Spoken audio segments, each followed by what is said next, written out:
Salam damai, salam cahaya. Ini ada pertanyaan menarik ya menurutku. Mengapa orang beragama Islam boleh kawin lalu suatu saat boleh bercerai?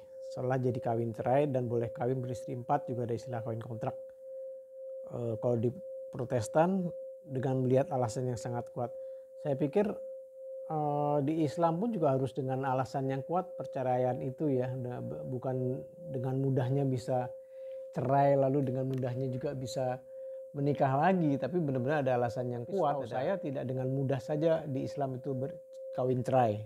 Setahu saya itu di Protestan saya tidak berani jawab. Katolik kenapa sangat dilarang perceraian kecuali oleh pisah mati? Pertanyaannya adalah, seolah ini Tuhan gak konsisten. Bagaimana menurut pendapatmu? Kenapa Tuhan pelin-pelan? In my humble opinion ya, saat memandang Tuhan itu sosok, menjadi sosok yang pelin-pelan. Tapi dalam kesadaran tertentu, Tuhan itu adalah sesuatu atau apa. Bukan lagi Tuhan itu siapa, tapi lebih kepada Tuhan itu apa sih gitu. Tuhan itu apa, bukan Tuhan itu siapa. Jadi saat dikatakan pelin-pelan, saya cenderung tidak setuju dengan kata-kata pelin-pelan.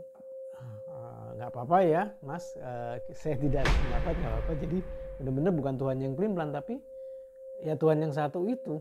Bagi saya Tuhan adalah sesuatu, kalau di Jawa kan dibilang tan keno kino yongopo, atau dibilang tidak bisa diperbandingkan, tidak bisa dipersekutukan dan lain-lain, nggak bisa dikira-kira. Jadi lebih kepada sesuatu yang ada dan tiada gitu. Jadi benar-benar belum bisa diumpamakan seperti apa gitu. Jadi walaupun orang ada yang mengatakan bahwa Tuhan itu adalah sebuah energi, Tuhan adalah sebuah vibrasi, Tuhan adalah frekuensi, dan apapun zat bebas-bebas saja. Tuhan adalah quark, kuantum, apa segala macam itu terserah konsep dan sistem yang dianut ya, sistem kepercayaan yang dianut. Tapi itu apa bentuknya, bukan siapa.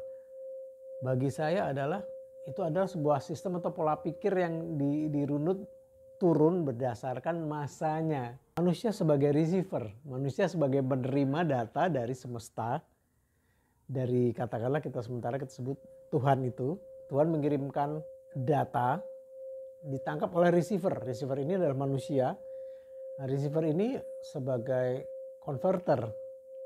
Dia receiver dan converter, dia menerjemahkan data tersebut, diinterpretasikan oleh dia, diterjemahkan, ditafsirkan bahwa kalau orang sudah nikah tidak boleh bercerai. Itu konverter yang saat itu menjadi penganut ataupun yang mencetuskan peraturan dalam undang-undang Katolik ya, agama Katolik. Tapi dalam Islam si konverter ini, si penerjemah ini, penafsir dari turunnya data-data dari kosmik ini, dari universe, dari semesta, dia menangkapnya bahwa boleh beristri 4 gitu.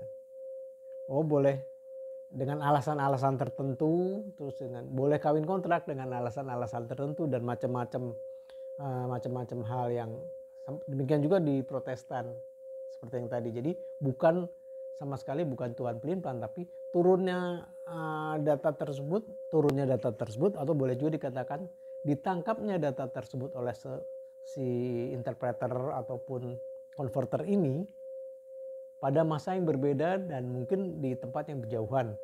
Seandainya sekarang kita membahas ayat yang turun atau data yang ditangkap ini di belahan dunia, katakanlah di Alaska, di Jepang, di Cina, atau di Jawa, di sekitar Bromo katakanlah, pada masa tertentu mungkin yang ditangkap juga akan lain, peraturannya juga akan lain. Jadi bukan Tuhannya pelin-pelan, tapi manusia.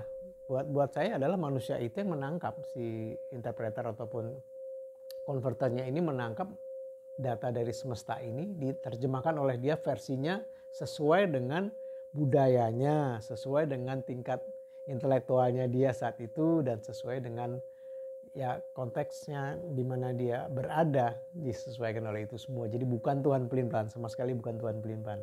Itu menurut saya. Jadi masanya beda, tempatnya beda, orangnya beda, zamannya beda. Itu. Salam damai, salam cahaya. Salam damai, salam cahaya.